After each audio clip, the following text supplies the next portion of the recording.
Targetnya habaib kiai ribut, ulama ribut, umat Islam ribut, maka kita wajib menjaga kebinekaan kita, wajib menjaga persatuan kita, wajib menjaga persatuan daripada ulama dan umat. Makanya saya mau tanya, siap seret Fuad ke penjara? Siap tuntut untuk proses hukum? Insya Allah hari Senin besok kami dari berbagai ormas Islam akan membuat laporan. Laporan sudah dibuat sebenarnya di Polda Sulsel, di Polda Kaltara, di berbagai Polda sudah dibuat. Kami akan membuat laporan ke Mabes Polri, saudara. Hari Senin besok. Assalamualaikum warahmatullahi wabarakatuh. Alhamdulillah. Allahumma fassalli wa sallim wa barik wa karrim wa majjid wa azzim ala sayyidina wa habibina وشفيعنا ونور قلوبنا محمد الفاتح لما أغلق والخاتم لما سبق ناصر الحق بالحق والهادي إلى الصراط المستقيم وعلى آله وصحبه حق قدره ومقداره العظيم يا فتاح يا عليم. أما بعد. Para alim ulama, para masyayikh, para habaib, para sesepuh, para tokoh masyarakat, wabil khusus hadir di tengah-tengah kita, guru kita bersama, pimpinan Pondok Pesantren Darul Islah Al-Muhtaram wal Mukarram Kiai Al-Haj Amir Hamzah. Begitu juga begitu banyak hadir di sini guru-guru kita. Ada Al-Habib Salim Barakwan, ada Al-Habib Hashim bin Muhammad bin Saleh bin Muhsin Al-Hamid Tanggul, Ketua MUI bidang dakwah Kiai Haji Khalil Nafis LC PhD, Ketua MUI DKI Kiai Haji Muhammad Faiz bin Syekhina Kiai Haji Syukran Ma'mun, karena Kiai Syukran Ma'mun adalah Syekhul Ummah, Syekhul Jami'. Yang enggak ngaji di Darul Rahman pun pasti ngaji dari mimbar-mimbar beliau. Ana abdu man 'allamani harfan wahidan. Guru-guru kita Kiai Haji Alwi bin Kiai Haji Abdul Rashid, Habib Muhsin Al-Haddad, Habib Bagir Al-Habsyi, Habib Bagir Al-Kaf, dan semuanya. Tidak saya sebutkan satu persatu tanpa mengurangi rasa hormat dan ta'zim saya kepada beliau-beliau semua. Kita doakan mudah-mudahan guru-guru kita Allah panjangkan umurnya, Allah sehatkan badannya, Allah jaga zahir batinnya, Allah menangkan perjuangannya. Amin ya rabbal hadirin hadirat, muslimin muslimat, mukminin mukminat yang hadir pada malam hari ini, semua angkat tangannya, kita minta sama Allah mudah-mudahan bibarakati sahibil haul, tidaklah kita keluar dari tempat ini kecuali semua dosa kita diampuni oleh Allah. Yang sakit Allah angkat penyakitnya, Allah sehatkan badannya, Allah jaga zahir batinnya, Allah menangkan perjuangannya. Amin ya rabbal alamin.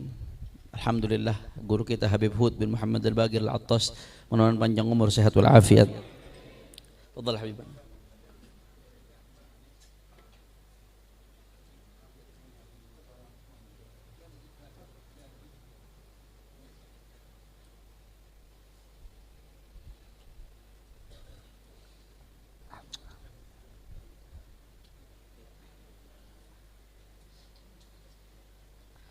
Taib ahibba'il kiram, alhamdulillah pada malam hari ini kita sama-sama berkumpul untuk mengenang seorang yang kita sama-sama yakini beliau waliun min awliyaillah, kekasihnya Allah subhanahu wa ta'ala, Al-Habib Al-Abid Al-Nasik Ad-Da'i ilallah, Al-Habib Muhammad Anis Ibn Al-Habib Alawi Ibn Al-Imam Al-Habib Ali bin Muhammad Al-Habashi sahibul maulid. Saudara, saya teringat kepada satu sabda Nabi besar Muhammad sallallahu alaihi wasallam yang diriwayatkan oleh Imam Al-Bukhari dalam sahihnya, fi ma yarwihi an rabbih, hadis qudsi, saudara. Bahwasanya Allah Subhanahu wa taala berfirman dalam hadis qudsi, "Man 'adali waliyan faqad adantuhu bil harb." Kata Allah, siapa yang mengganggu kekasihku, kata Allah Subhanahu wa taala, maka aku umumkan perang terhadapnya. Nanti akan kita ulas di akhir, saudara. Yang menarik lanjutannya, kata Allah, wa ma taqarraba ilayya 'abdi bi syai'in ahab ilayya mimma aftaradtuhu alaih. Yang paling membuat Allah ridha manakala kita mendekatkan diri kepada Allah dengan apa-apa yang Allah wajibkan.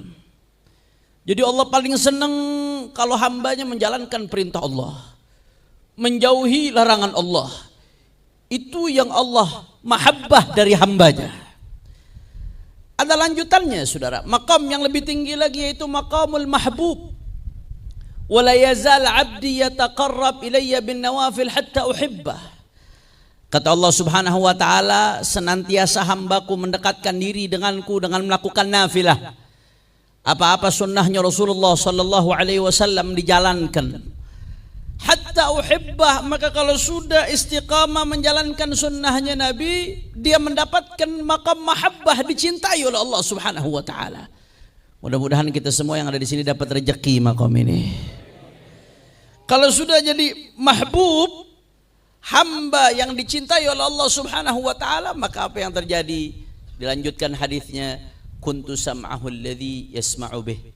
Maka aku menjadi sama' yang dia mendengar dengan sama' tersebut.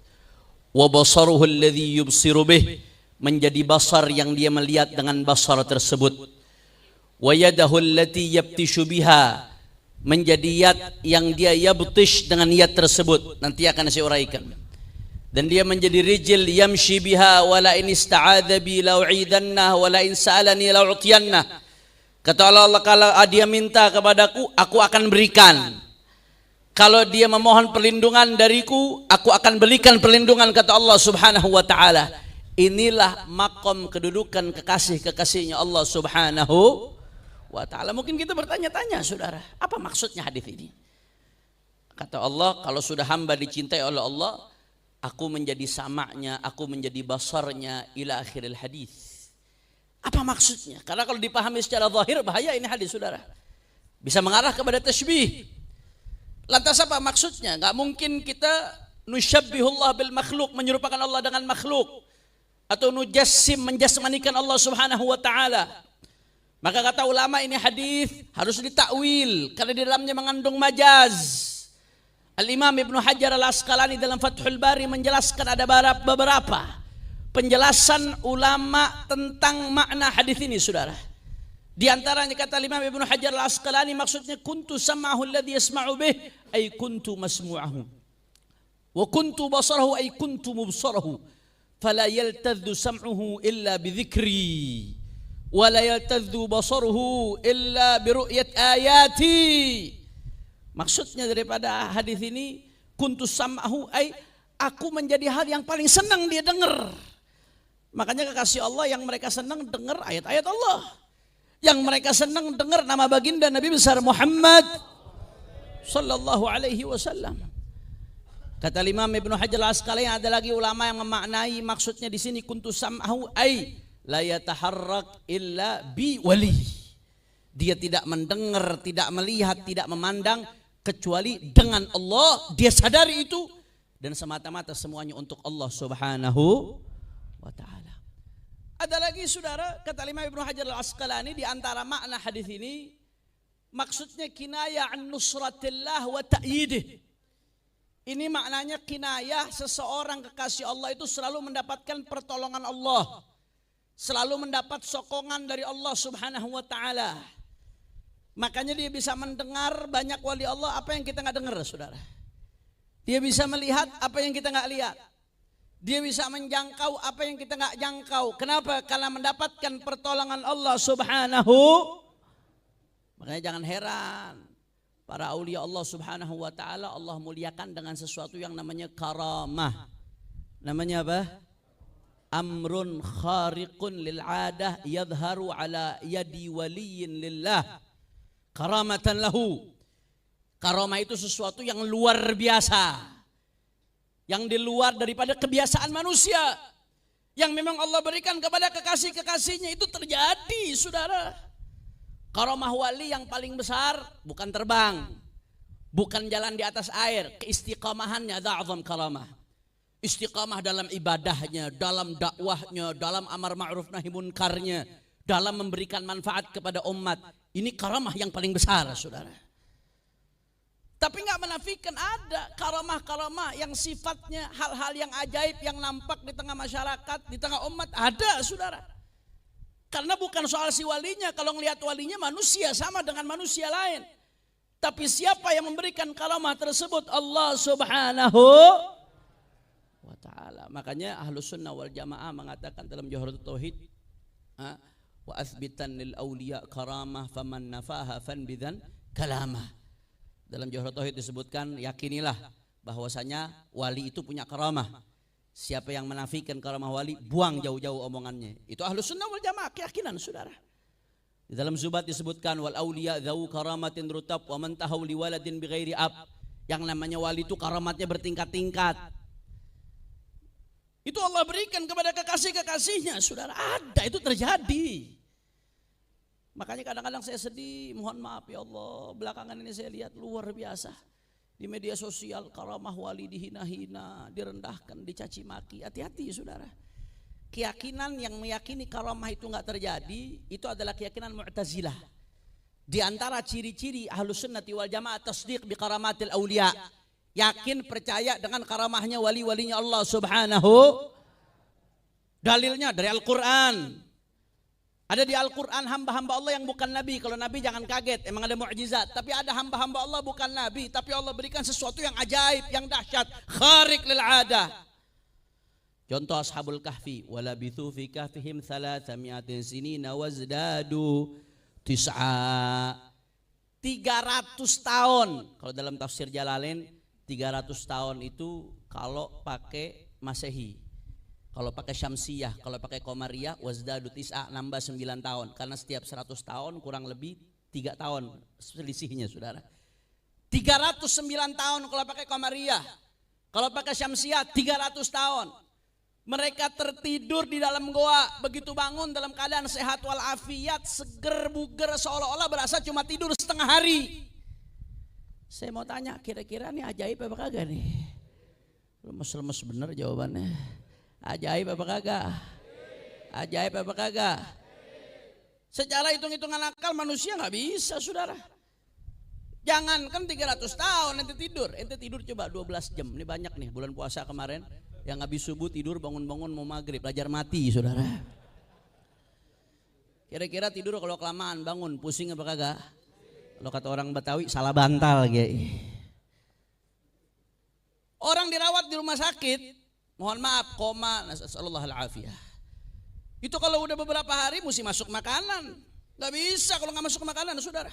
Diinfus. Badannya mesti digerak-gerakin supaya gak kaku. Ini aulia Allah. Hamba-hamba Allah, Ashabul Kahfi yang saleh. Yang mempertahankan keimanannya. Panjang kalau kita mau ceritain kisahnya saudara. 300 tahun lebih tidur, bangun, seger, bugar, sehat, walafiat. Saya mau tanya, ajaib apa kagak? Ajaib apa kagak? Udah ngomong, kok masuk akal tuh, khurafat, paling lobo menyan. Beb kok gak masuk di akal sih? Ya kalau biasa-biasa aja karomahnya di mana? Justru karena luar biasa, karomah istimewa. Kalau biasa-biasa aja karomahnya di mana? Bagaimana kisah Asif bin Barkhiyah? Diceritakan dalam Al-Quran, dia memindahkan Arsy Balqis dari tempat yang begitu jauh, dari Yaman sampai ke Syam dalam waktu sekejap. Asif bin Barkhiyah bukan nabi, di Al-Quran diceritakan saudara, ini cerita. Alladzi indahu ilmun minal kitab. Dia bukan nabi, dia wali hamba Allah yang saleh. Tapi Allah tunjukkan dengan kekuasaan Allah Subhanahu wa taala dia bisa melakukan sesuatu yang ajaib. Mindahin Arsy Balqis yang ukurannya begitu besar dalam sekejap bisa pindah ke tempat yang sangat jauh, yang di zaman sekarang JNE aja kagak mampu saudara. Saya mau tanya, jawab yang kompak, ajaib apa kagak? Dahsyat apa kagak? Khurafat. Di hadis, dalam hadis sahih kita tahu bagaimana 3 orang yang kejebak dalam goa. Dia nggak bisa keluar, ketutup batu besar. Akhirnya masing-masing tawassul dengan amal solehnya. Pelan-pelan kebuka itu batu sampai mereka bisa keluar. Saya mau tanya, ini bukan nabi, kejadian kepada mereka hal yang luar biasa. Ajaib apa kagak? Ini namanya karomah. Sayyidina Umar bin Al-Khattab sebagaimana diceritakan dalam Syiar A'lamun Nubala. Begitu juga dalam Al-Bidayah wal Nihayah. Begitu Sayyidina Umar kirim pasukan, pemimpin pasukannya namanya Sariyah. Jauh nih pasukan jalan. Akhirnya tahu Sayyidina Umar bin Khattab ketika pasukan jaraknya begitu jauh, Sayyidina Umar di atas mimbar lagi khutbah. Tahu-tahu teriak, ya Sariyah al-Jabala, ya Sariyah al-Jabala. Sariyah, naik ke atas arah gunung, naik ke atas arah gunung. Sahabat-sahabat heran, ini Sayyidina Umar nggak ada angin, nggak ada hujan, kok tahu-tahu teriak ya Sariyah Jabala, ya Sariyah Jabala. Ada apa nih? Begitu ini rombongan perang balik ke kota Madinah, mereka akhirnya cerita, iya kami ketika perang, ketika itu musuh mengepung kami bingung harus kemana. Depan, belakang, kiri, kanan musuh. Akhirnya kami dengar suara dari jauh, suara Sayyidina Umar bin Khattab. Ini jaraknya jauh saudara. Ya Sariyah al-Jabalah, wahai Sariyah naik ke atas gunung, naik ke atas gunung, naik ke atas gunung. Akhirnya kami naik ke atas gunung sehingga di belakang kami hanya gunung. Musuh jadi di depan kami. Kami akhirnya gampang mengalahkan musuh dan dengan itu kami diberikan kemenangan oleh Allah Subhanahu wa taala. Sayyidina Umar di Madinah radhiyallahu an. Ini pasukan jauh jaraknya saudara. Itu waktu belum ada live streaming. Itu waktu belum ada teknologi, telepon belum ada. Suaranya bisa sampai ke sono, semuanya dengar. Ajaib apa kagak? Ajaib apa kagak? Khurafat palelo menyan. Ini namanya karamah saudara. Yang Allah muliakan untuk hamba-hambanya yang soleh. Ya, tadi saya tegaskan saudara. Karamah wali yang paling utama bukan itu. Karamah wali yang paling utama istiqamahnya. Solehnya dia. Qiyamul lailnya, amar ma'ruf nahi munkarnya, ngajarnya, dakwahnya. Itu karamah wali yang utama. Senyuman Habib Anis Al-Habsyi dengan akhlak yang mulia yang bikin hati kita tertarik dengan magnet akhlak beliau. Itu salah satu karamah yang Allah berikan kepada beliau saudara. Tapi kita nggak bisa menafikan adanya keajaiban-keajaiban yang terjadi pada wali-walinya Allah Subhanahu wa taala. Ini diyakini oleh keyakinan Ahlus Sunnah. Jangan asal sembarang nyaci maki, khurafat lah, hayal lah. Ya, mesti dipastikan. Satu, ceritanya jangan ngarang-ngarang, jangan ngelebih-lebihin. Harus jelas sumbernya di mana, sanadnya di mana. Kalau sumbernya orang yang ngelihat atau riwayat dari mulut ke mulut, mesti jelas dari siapa. Fiqh yang meriwayatkan. Itu satu. Jangan ngarang-ngarang bohong atas nama wali, saudara. Yang kedua, ya saya tegaskan. Khatibun nas ala qadri uqulihim. Untuk para da'i, jangan sembarangan bicara karamah di mimbar, saudara. Bicara dengan orang sesuai dengan kadar akalnya. Amarana Rasulullah sallallahu alaihi wasallam an nunazzilan nasa manazilahum. Kata Sayyidatuna Aisyah, Rasulullah memerintahkan kita untuk menyesuaikan kalau bicara dengan orang yang kita hadapi, dengan audiens. Posisikan mereka sesuai dengan porsinya. Jangan bicara karamah depan publik, depan umum, hal-hal yang ajaib. Akhirnya ada inkar di antara orang-orang yang mendengar. Yang inkar itu yang kesian akhirnya saudara. Menjadi suul adab dengan kasihnya Allah Subhanahu wa taala. Gara-gara apa? Gara-gara da'inya gak bisa menempatkan bicara yang bukan pada tempatnya saudara. Intabeh. Sayyidina Syekh Abu Bakar bin Salim mengatakan, uktum hawana in aradta ridana wahdhar tubihu bisirrina lisiwana. Kata Syekh Abu Bakar bin Salim, kalau kamu cinta kepada kami, uktum, tutup. Kalau kamu mau dapat ridho kami, tutup, jangan diumbar-umbar. Wahdhar tubihu bisirrina lisiwana, hati-hati. Jangan kalian sebarkan rahasia kami kepada selain kami. Nanti akhirnya kesian kalau dia ingkar, jadinya memusuhi aulia Allah. Kalau sudah memusuhi aulia Allah, man adali waliyan faqad adantuhu bil harb. Urusannya berhadapan dengan Allah Subhanahu wa taala. Maka saudara, yang penting yang perlu saya sampaikan, satu, karamah aulia sabitah biadillah minal Qur'an was sunnah. Karamah wali jelas dalilnya dari Al-Quran, dari sunnah, dari para sahabat, dari para salaf saleh. Wa kutubul ulama mamlu'ah bihada. Kitabnya para ulama dipenuhi dengan bagaimana kisah-kisahnya karamah para aulia. Bahkan murid-muridnya Ibnu Taimiyah cerita tentang bagaimana karamah gurunya Ibnu Taimiyah saudara. Kenapa saya sebut Ibnu Taimiyah? Karena kadang-kadang yang suka ingkar karamah wali di zaman sekarang orang yang ngaku pengikut Ibnu Taimiyah. Padahal murid-murid Ibnu Taimiyah sendiri cerita bagaimana karamah gurunya Ibnu Taimiyah yang Allah berikan mukasyafah, tahu apa yang belum terjadi. Sebagai karamatan minallah, Allah memberikan kemuliaan untuknya saudara. Yang kedua yang perlu dicatat baik-baik, jangan sembarangan, jangan bohong atas nama aulia. Pastikan ceritanya betul-betul benar, tidak mengada-ngada. Tapi yang ketiga, bagi para da'i, jangan sembarangan cerita karamah, akhirnya jadi fitnah di tengah umat. Cukup ceritakan, umat masih banyak yang belum tahu halal haram, umat masih banyak yang belum tahu hak batil, umat masih banyak yang belum tahu benar salah, umat masih banyak yang belum tahu bagaimana akhlaknya baginda Nabi besar Muhammad Sallallahu alaihi wasallam. Masih banyak urusan umat yang mesti diurusin. Urusan ekonomi, urusan politik, urusan pendidikan, urusan sosial. Itu yang mesti dibahas di tengah-tengah umat. Karena kalau sudah orang ingkar terhadap wali, kesian saudara. Man adali waliyan faqad adantuhu bil harb. Siapa yang memusuhi kasihnya Allah Subhanahu wa taala, maka diberi urusan dengan Allah Subhanahu wa taala. Makanya saudara, yang belakangan ini terjadi lagi ramai kita lihat nih. Ada seseorang ya Fuad Pleret, saya sebut dah namanya. Karena Al-Quran nyebutin nama Fir'aun, saudara.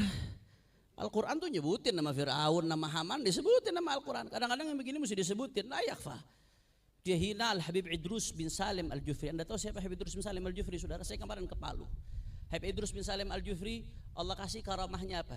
Di masa hidupnya di Sulawesi, di masa hidupnya. Di zaman yang masih serba sulit, jauh dari ibu kota, akses begitu sulit. Beliau sudah berhasil mendirikan 400 cabang Madrasah Al-Khairat, saudara.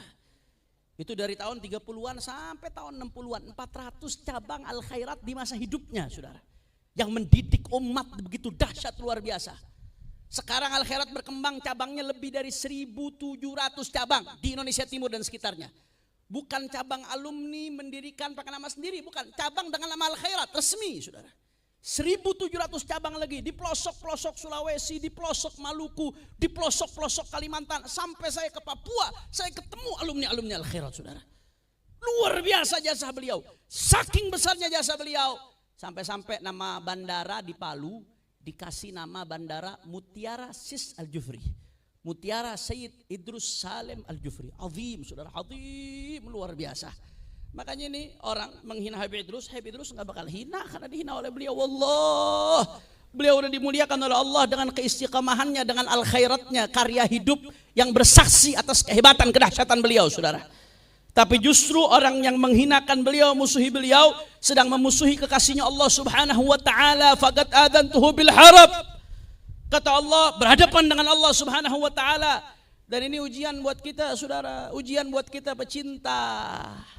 Habib Idrus itu bukan sekedar sosok Habib Idrus, tapi beliau sebagai sosok pendidik umat, sebagai simbol salah satu pewaris baginda Nabi besar Muhammad Sallallahu Alaihi Wasallam. Makanya saya setuju, saudara.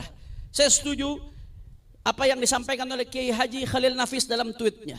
Beliau mendorong supaya Fuad Pleret diproses hukum, dijebloskan ke penjara. Saya mau tanya, setuju atau tidak? Setuju atau tidak? Setuju atau tidak? Karena ini bukan urusan personal, saudara. Ini urusan simbol umat yang dihina. Dan gak sampai di situ. Ini adalah ujaran kebencian rasis fasis. Habib Idrus ini puncaknya. Sebelumnya ada puluhan ulama yang dihina, direndahkan, dicaci, dimaki. Bahkan gak sampai di situ, saudara. Ada upaya pecah belah, ujaran kebencian, rasisme, fasisme, saudara. Masya Allah, tabarakallah. Padahal kita di Indonesia, kita ini bineka tunggal ika. Beda-beda suku tapi satu, Indo. Rasisme itu dikecam, bukan hanya dengan ajaran Islam, bukan hanya dengan aturan yang ada di Indonesia, bahkan aturan internasional pun mengecam yang namanya rasisme, saudara. Ini mau dipecah belah, mau dicaci maki, mau dibenturkan, dihina-hina, saudara. Makanya ini nggak bisa dibiarkan. Ini nggak bisa dibiarkan, ibadah Allah. Disinilah bagaimana pentingnya peran hukum untuk ditegakkan. Rasulullah Shallallahu Alaihi Wasallam, ketika ada orang yang menghina Rasulullah Shallallahu Alaihi Wasallam, orang yang awam, orang yang nggak tahu apa-apa, dimaafkan oleh Rasulullah SAW. Tapi ketika yang mengganggu, menghina Rasulullah SAW adalah gerakan yang sistematis dengan kesombongannya, seperti yang dilakukan oleh Abu Jahal dan kawan-kawan. Itu Abu Jahal dan kawan-kawan ngelempari Rasulullah dengan kotoran. Dilempari itu kita punya Nabi dengan kotoran. Nabi lagi sujud depan Ka'bah. Itu begitu Nabi selesai sujud, dibersihkan itu kotoran dari atasnya Nabi SAW oleh Sayyidatuna Fatimah Zahra. Nabi angkat tangan selesai sholat. Allahumma alaika bi Abi Jahal, Allahumma alaika bi Abi Lahab, Allahumma alaika bi Uqbah bin Abi Mu'ayyid, Allahumma alaika bi fulan. Satu-satu disumpahin nama Nabi Muhammad. Dan itu nama-nama yang disumpahin Nabi semuanya mati dalam keadaan hina, saudara. Ini bukan gerakan personal. Ini kebencian yang sistematik, terprogram, ada dalangnya, ada yang main di belakangnya.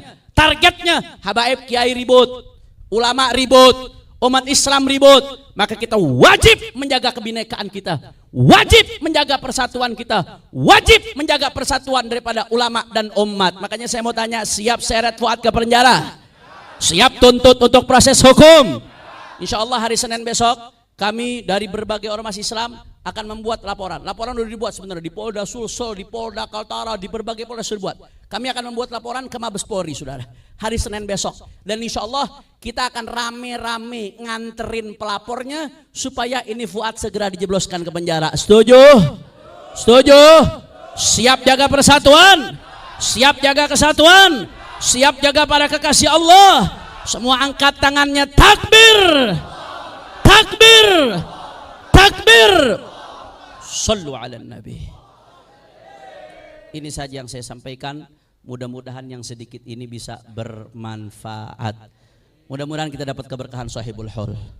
Mudah-mudahan kita dapat keberkahan para kekasihnya Allah. Dan mudah-mudahan dunia akhirat kita kumpul sama mereka. Hadani Allah wa iyyakum ila siratihil mustaqim. Wassalamualaikum warahmatullahi wabarakatuh.